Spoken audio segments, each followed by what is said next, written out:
Yo, what is up, guys? Mike Thomas, aka the Young Trishula here, and I am today once again joined by Twitch chat over on twitch.tv/TrishulaTTV. Go check us out. We have a lot of fun over there. But today I wanted to show you guys a Master Duel replay from the MCS 3, I think it was, the one that we got top 16 in, where we managed to not only play through the entire Dragon Link board, but we managed to OTK through the biggest Dragon Link board that I have seen, and a Nibiru. And to be honest, I'm not even really sure how I managed to pull this off. So I do just want to share this replay because it's kind of a fun replay. I get asked a lot about how to like go second in the Dragon Link mirror match and how to break boards and stuff like that. And I think that this is just kind of a cool little showcase of some of the stuff that you can do. So yeah, you know, there might be some misplays, there might be some like non-engine or something like mixed in there, but I think this is a pretty good display, and it shows off some really cool options that you have as the Dragon Link player going second into the board. And you know, we get asked this question all the time, so yeah, we're gonna do that. But remember to like, comment, and subscribe on the video. Also, if you do play Yu-Gi-Oh! Master Duel, remember to download the untap.gg deck tracker. You can download it for free using my link in the description below. It is completely free. It's a very, very cool tool for helping, you know, keep track of your games, keep track of stats. And if you want to support me, really easy way to do it for absolute free.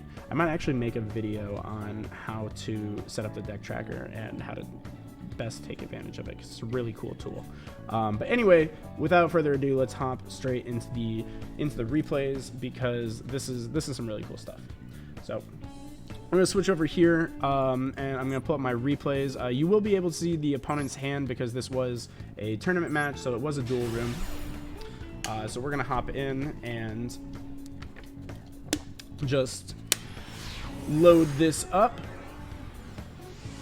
And as you can see, we did lose the dice roll, so we are going second this match. And I'm going to just pause this real quick. You can see that we opened Meteor Dragon, Lubellion, 2 Quick Launch, and Triple Tactics Talent. This Triple Tactics Talent will be relevant.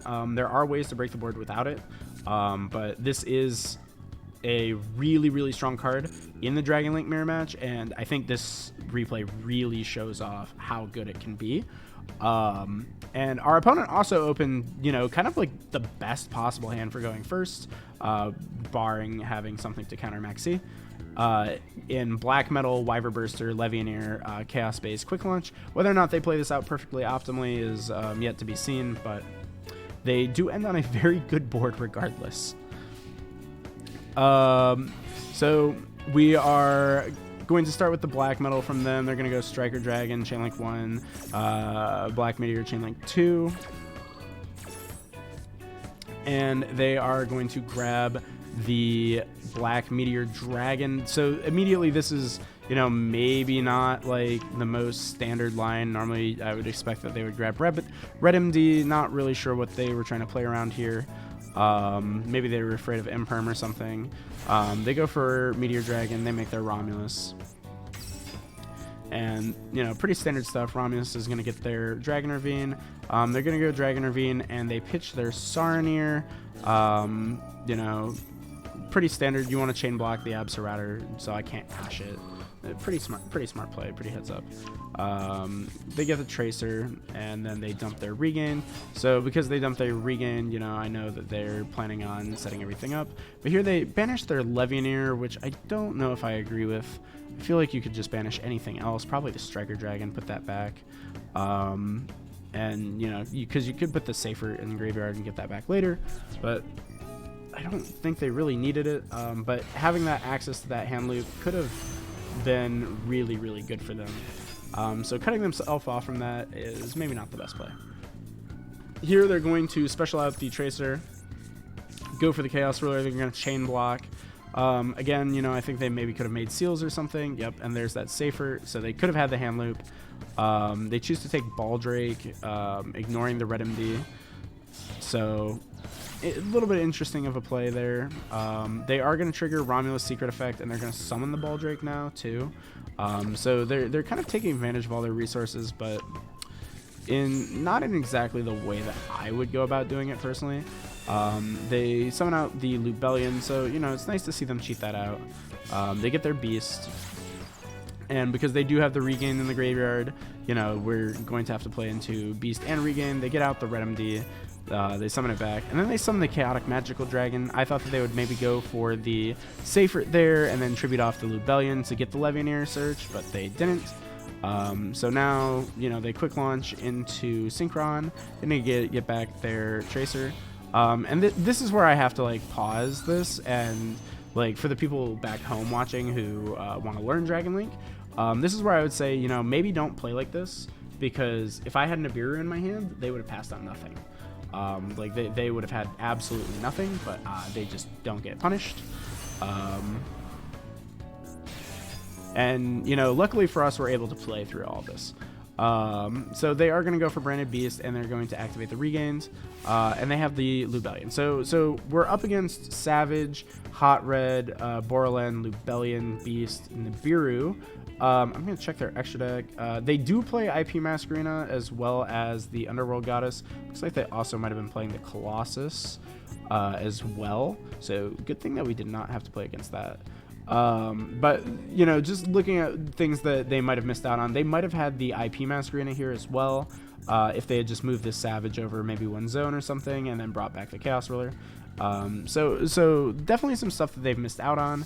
But I think they did want this Branded Beast to be live because they did not resolve Magnemite. So we're going to start by going Lubellion for Druis Worm. This is kind of a really nice play. Because first, not only activating... So what we're going to be doing as the Dragon Link player here is we need to fight through these two negates and the Branded Beast. Now, we don't know that there's a nib in this hand, I don't think. I don't think they added off of... Chaos Ruler. Let me double check. Let me double check. Yeah, no, they got Baldrake. So, yeah, so we don't know that they have the nib. So we know that we need to clear these two negates, and we need to clear this beast. The Borland doesn't matter too much, but it could be relevant for us, so we have to be mindful of it. But we just know that those are the things we have to accomplish, and the ideal goal is that we want to remove all of the rockets from the graveyard so that we can make a seals and then bounce this with priority. Or, well, we can bounce this because they're not going to have priority because they have no rockets.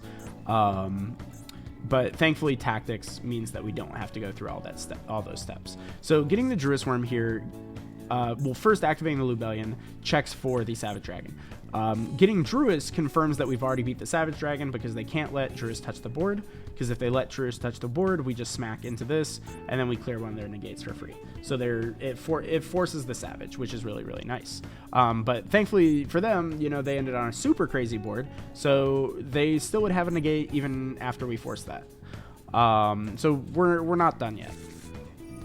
But if you do face against like the very standard like Borland plus Savage kind of stuff that people tend to do, something good to keep in the back of your mind is that Lubellion Search Druis Worm just breaks the board. Like it breaks pretty much the whole Dragon Link board if they don't like end on extra stuff. So I'm gonna start by using the Meteor Dragon here. You know, now I'm just checking for stuff like Max C. You know, by activating a nice little reveal special summon. And they're going to go activate their branded regain. They only have the Baldrake in there that really does something. So I'm going to chain my Druis Worm, target their Baldrake, and that forces out the Savage. So that is two main interactions that we've kind of dealt with. We've gotten rid of the Regained Reborn, so we know that it's not bringing back anything, and we've gotten rid of the Savage. So now we can get out our Lubellion, and I was really expecting this to force something. You know, because you obviously don't want me to get Branded Beast, because that's going to trade with your Branded Beast. So I figured it might bait out the Borland, it might bait out the Hot Red, it might bait out Branded Beast. But interestingly, they let it go through, and I go for my Collapse Serpent. And this is where things start to get interesting. So a lot of people, especially, this is especially common in the TCG, but it's starting to become more common in Master Duel as well. People cut Branded Beast because they think that this card is not good when you go second, and they also think that if you play Branded Beast, you have to search Saronir and you have to dump Regained, which makes no sense. I don't even think that train of logic follows. I think that's just extremely greedy. But here, what's cool about this replay is we're going to get to show off why I think Branded Beast is actually better going second than it is going first. Because this card is really, really good when you go second.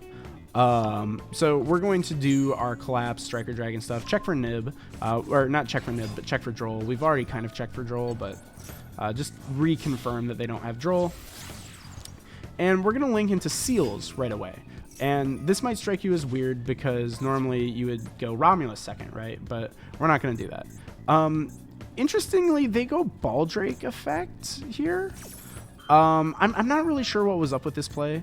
Maybe in their head they weren't thinking about the Branded Beast to tribute off, or maybe they were trying to force it. But clearly I'm going to do this if I'm making the Seals when I go second. So I think this is a little bit wasted on their part, but you never know.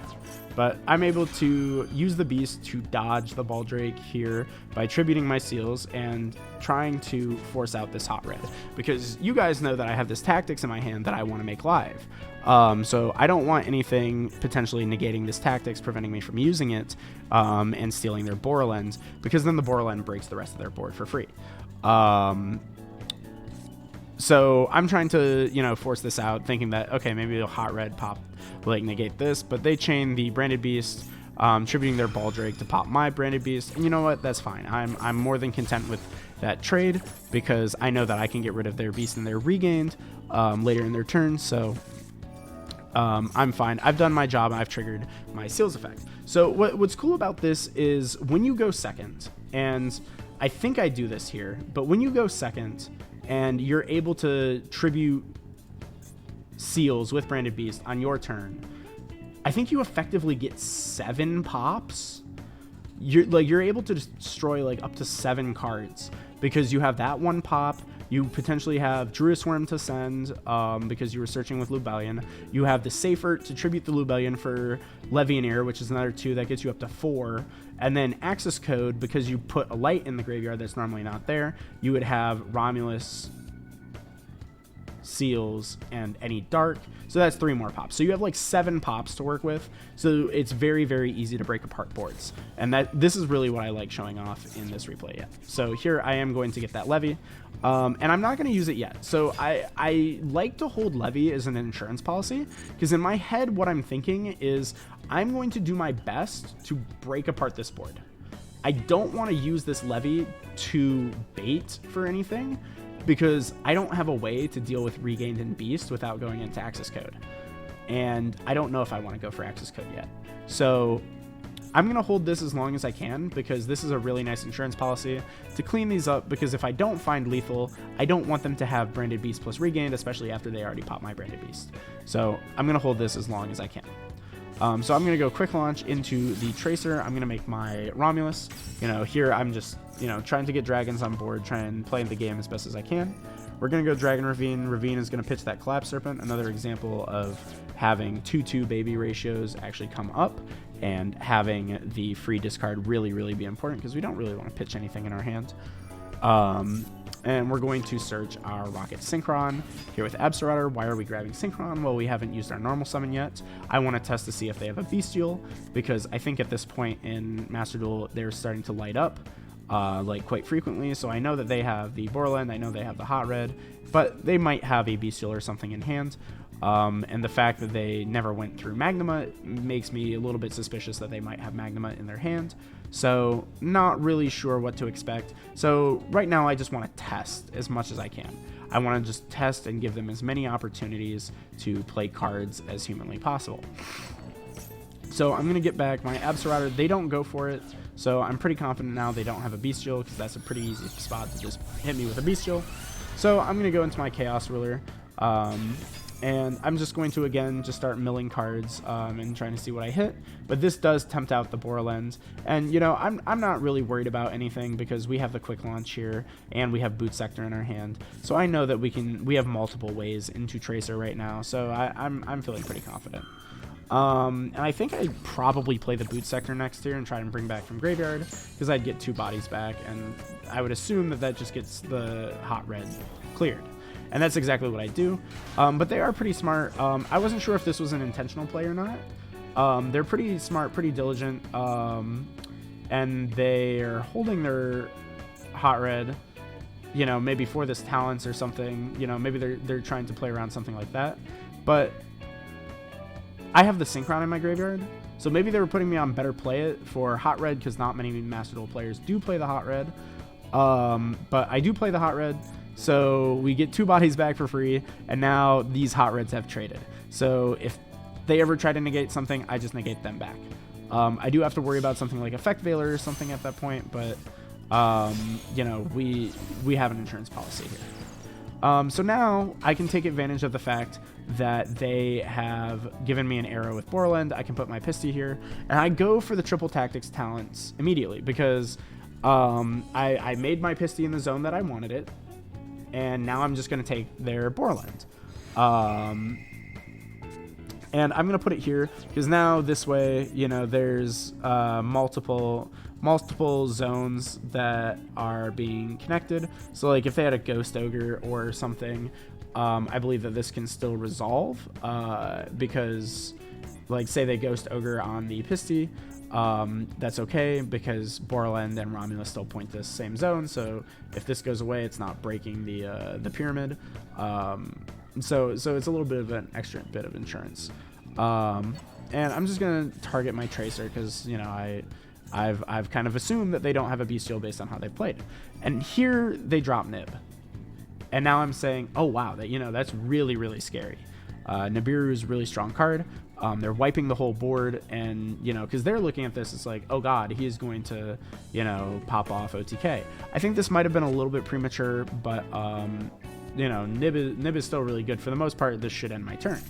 So this is going to wipe the board, and they put their Nib in defense, which I'm not sure if I agree with that.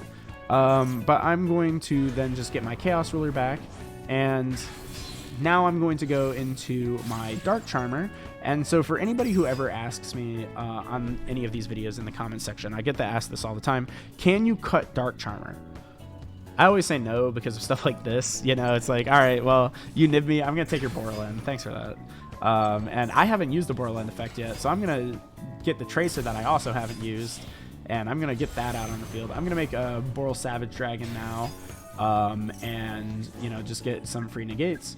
And here I went for Levianeer. I used Levy's Hand Rip effect, because even though we were holding it as a way to get rid of Regained and Beast, this is why, like, I was emphasizing that patience earlier. You know, I wanted to be patient with this Levy effect, because now I know that I can just lethal them if I hand loop, because the only way that they don't lose, they don't, you know, just get OTK'd here, is if they are very diligently holding on to double Bestial in their hand. So the only way that I have to play around that is I can Levianeer, rip one of the cards out of their hand, and then I can negate the other card in their hand with a Savage Dragon, and I push all my damage through. And then I can just safely link those two off, go for Nightmare Unicorn. I can co-link it to the Borland, just get my free draw. You know, just put in the extra monster zone. Maybe that's a little BM, I'm not sure. And then we're going to get back our Levianeer for extra damage if we wanted it. Or, you know, just save it for follow-up. But this is already 9,300 on board. We're just going to swing in for game and just call it a wrap there. So, yeah, I think overall this is really, really strong display of what Dragons can do going second. I do think that, you know, having that tactics did help a lot, being able to steal the Borland, but considering that they had the Nibiru and they did use the Nibiru, it's entirely possible that we could have lethaled in pretty much the same way without that triple tactics talent, because for all we know, we could have just not used the triple tactics talent and then used the Pisty effect, and they might have just nibbed us there and just hoped it ended our turn. And then, you know, from there we could have even just tactics taken the nib token. It would have been even crazier. So just something to think about. I think the real core thing is that beast kind of play. Just knowing that you can pop like 7 cards on your opponent's board if you go for beast when you go second. And just having that threat there is really, really solid, as well as just knowing that you can push through a mirror match board using just engine cards for the most part. The tactics helped, but for the most part, the game plan was the same. We were always going to break that board, and we were going to have, at worst, our Borlands were just going to kiss each other for a while. But hopefully you enjoyed that little showcase. I think that was, just a nice little replay. If you want to see more replays like that, drop a comment, let me know, and I hope to see you in the next video.